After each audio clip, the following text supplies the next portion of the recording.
The auction was on a Saturday in March of 1973. Scott Peterson stood at the edge of the crowd, watching an estate sale unfold. Old man Hendricks had died the previous month. No children, no family who wanted to farm. Everything was being sold off. Scott was 26 years old. He'd been working as a hired hand on his uncle's farm for 8 years, saving every penny he could. He had $12,000 in the bank. Not much, but it was enough for a down payment on land if he could find the right piece at the right price. The auctioneer moved through household items, farm tools, implements. Then they got to the tractors. 2 International Harvester Farmalls, a 1952 Super M and a 1956 Model 400, both showing their age, faded red paint, some rust. But Scott had worked on equipment like this his whole life. He could see past the cosmetics to what mattered. The engines were solid, the transmissions worked, the hydraulics functioned. The auctioneer started with the Super M. "All right, folks, 1952, Farmalls Super M runs good, needs some cosmetic work, but she's a worker. Who'll give me $2,000 to start?" Silence. 1,500? 1,000? Scott raised his hand. 500. The auctioneer looked at him. "Son, I need to start higher than that." "That's what it's worth to me." Someone in the crowd laughed, but no one else bid. "All right, 500. Do I hear 6? Silence. "Going once, twice." Sold to the young man for $500. The 1956 400 went the same way. Scott bid 600. No one counted. Sold. $1,100 for 2 tractors. Scott couldn't believe it. As he was filling out the paperwork, a man approached him. Mid-40s, well-dressed, John Deere hat and jacket. Scott recognized him. Gary Mitchell, sales manager from Mitchell's John Deere dealership in town. "You're Scott Peterson, right? Work for your uncle?" "That's right." "Can I give you some advice?" "Sure." Gary looked at the 2 Farmalls. "Those tractors are junk. They're 20 years old. Parts are getting harder to find. They're inefficient compared to modern equipment. You just wasted $1,100. Scott shrugged. "They run. They work. That's all I need. But that's not all you need if you want to be a real farmer. You need modern equipment, efficient equipment, equipment that can compete. Compete with who? With farmers who are doing it right. Look, I know you're young and you're trying to save money. I respect that. But there's a reason successful farmers buy new equipment. It's an investment. It pays for itself in productivity. And debt," Scott added. "It pays for itself in debt, too." Gary's smile tightened. "Smart financing is part of modern farming. You can't grow without it. I'm not interested in growing. I'm interested in owning. You'll never own anything farming with junk like this. In 5 years, those tractors will be dead, and you'll have nothing to show for it except wasted time." Scott looked at the 2 Farmalls sitting on the trailer he'd borrowed to haul them home. "We'll see." Gary shook his head. "You're making a mistake. But hey, when you're ready to get serious about farming, come see me. I'll set you up with equipment that'll actually make you money." He walked away. Scott drove home with 2 old Farmalls and a fire in his gut to prove that son of a bitch wrong. Before we go any further, I need you to understand what Scott Peterson was attempting. He wasn't just trying to farm with old equipment. He was trying to prove an entire philosophy, that you could build a farming operation without debt, without new equipment, and without doing what everyone said you had to do. If you want to know how 2 junk tractors helped a young farmer pay off 160 acres in 10 years, hit that subscribe button right now, because this story is about more than just tractors. Let me tell you about Scott's situation in 1973. He had $12,000 saved. He'd been looking at farmland for 2 years. Most pieces were out of his price range, but there was one property that kept coming back on the market, 160 acres about 8 miles from town. The land wasn't great, sandy soil, some low spots that flooded needed work, That's why it kept failing to sell. The asking price had dropped from 70,000 to 60,000 to 55,000. Scott made an offer, 50,000, 10,000 down. The remaining 40,000 financed over 20 years at 8% interest. The seller accepted. Monthly payment, $334. Scott moved onto the property in April of 1973. There was a small house, a barn that was falling apart. No machine shed, no grain bins, just raw land and potential. He had $2,000 left after the down payment and tractor purchase. That had to cover living expenses, seed, fuel, and any repairs until he could harvest a crop and sell it. His uncle thought he was insane. "Scott, you can't farm 160 acres with 2 ancient tractors and no money. You need equipment. You need capital. You need—" "I need to try," Scott interrupted. "If I fail, I fail, but I have to try." His uncle sighed. "You're going to work yourself to death." "Maybe. But it'll be my death on my land, not someone else's." Scott spent his first month fixing up the 2 Farmalls. The Super M needed a clutch. The 400 needed hydraulic seals and an oil leak fixed. He did all the work himself in his uncle's shop. Parts cost him $300 total. By May, both tractors were running strong. He planted 80 acres of corn and 80 acres of soybeans. Used equipment he borrowed from his uncle. Paid him back with labor later. All summer, Scott worked. Just him and the 2 Farmalls. The Super M pulled the cultivator. The 400 ran the mower and did odd jobs. They were slow compared to modern tractors. Scott's neighbors could cover in 2 days what took him 5. But he didn't care about speed. He cared about getting it done without borrowing money. He lived on almost nothing. No electricity in the house for the first 3 months. Couldn't afford to get it turned on. No phone. He cooked on a wood stove and heated with firewood he cut himself. People in town talked. "Poor kid's going to lose everything. He's farming like it's 1950. Those old tractors are going to break down and leave him stranded." Scott ignored them and kept working. Harvest came in October. His corn made 90 bushels per acre. Soybeans made 28. Not spectacular yields, but decent for first-year ground. He sold everything. Grain prices were okay that year. Not great, but okay. After all expenses, seed, fuel, fertilizer, repairs, Scott netted $8,000. He put $4,000 toward his land payment, 12 months paid in advance. The other $4,000 went into savings for next year's operating costs. He'd made it through year 1. Gary Mitchell heard about it at the co-op, heard that Scott had actually pulled off a crop with those old Farmalls. He drove out to Scott's place in November. Scott was in the barn doing maintenance on the Super M when Gary pulled up. "Heard you had a decent harvest," Gary said. "Did all right.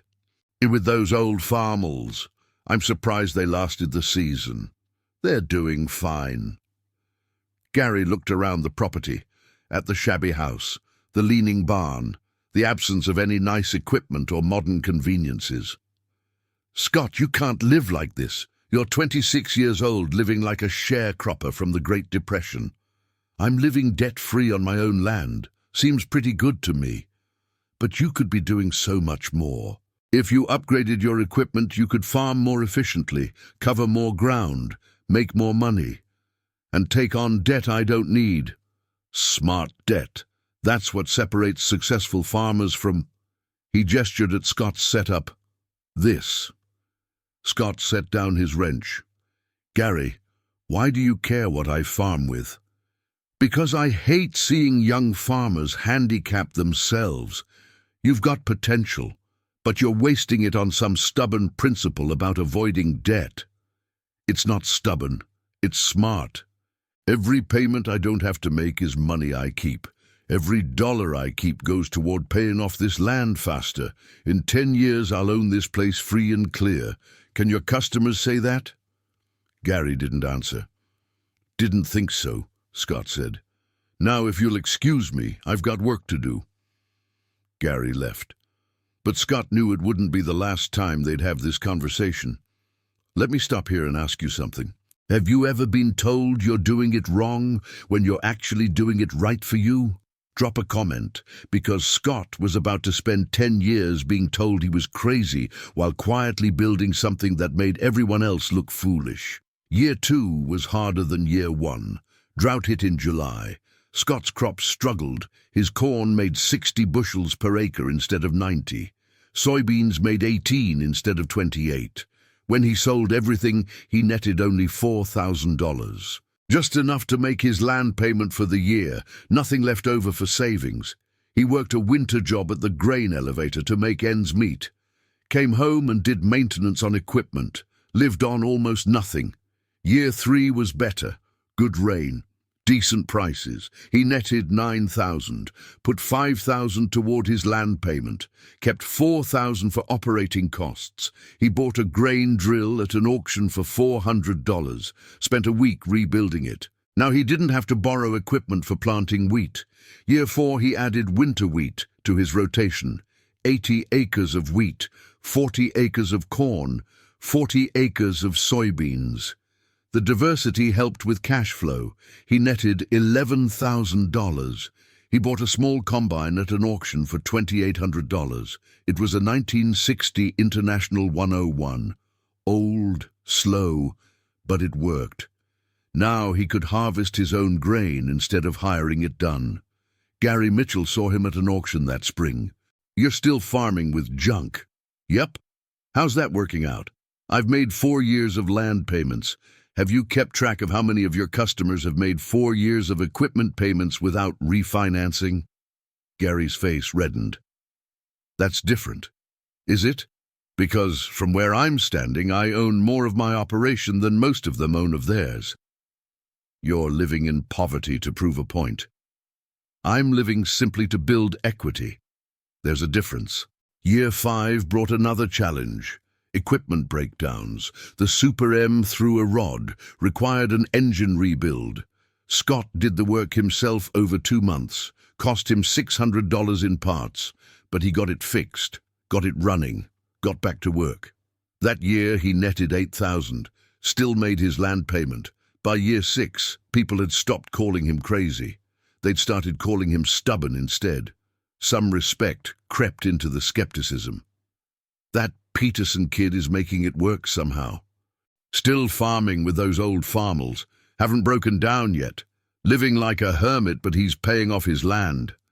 Year 7 was a turning point. Everything came together. Good weather, good prices, good yields. He netted $15,000. He paid off 2 years of land payments at once, put the rest in savings.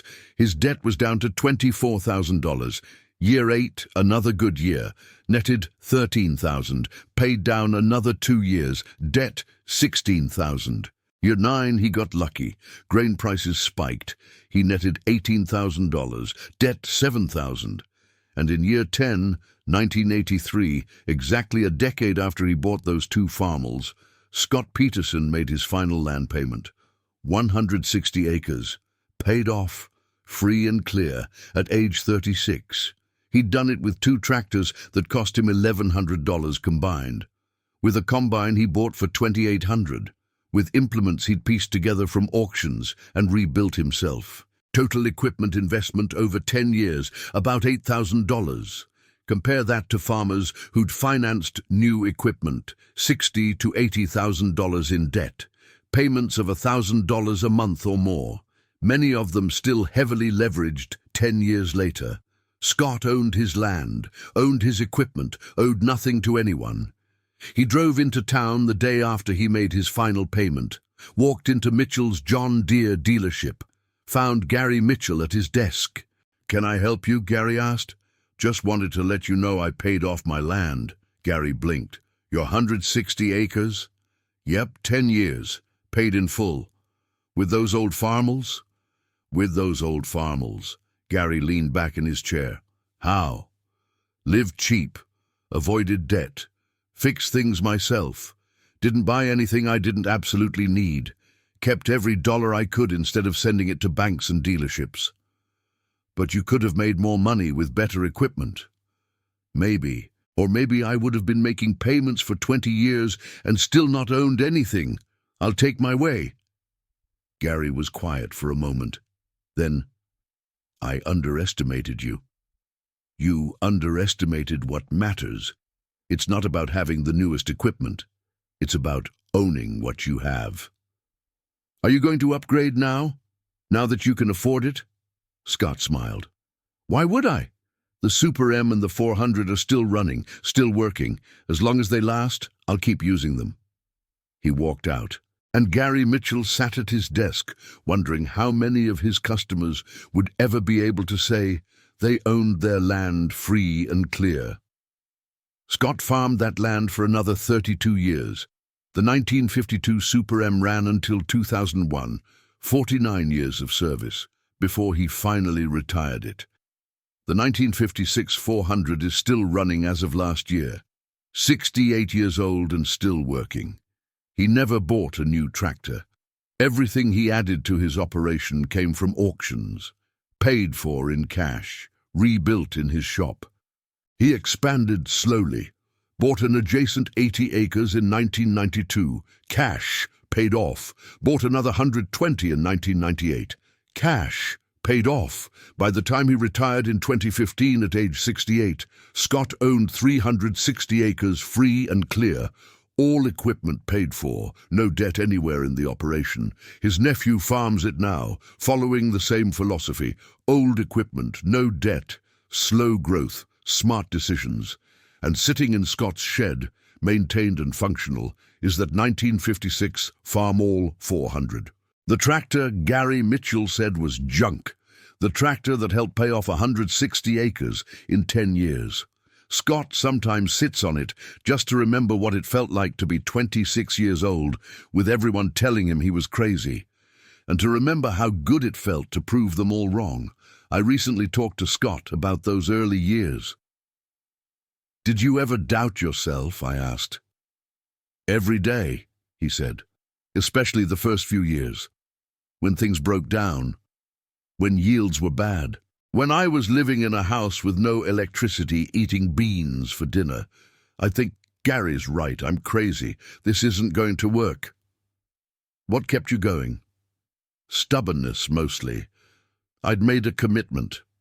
I told myself I was going to prove it could be done, and I couldn't stand the thought of Gary Mitchell being right." He laughed.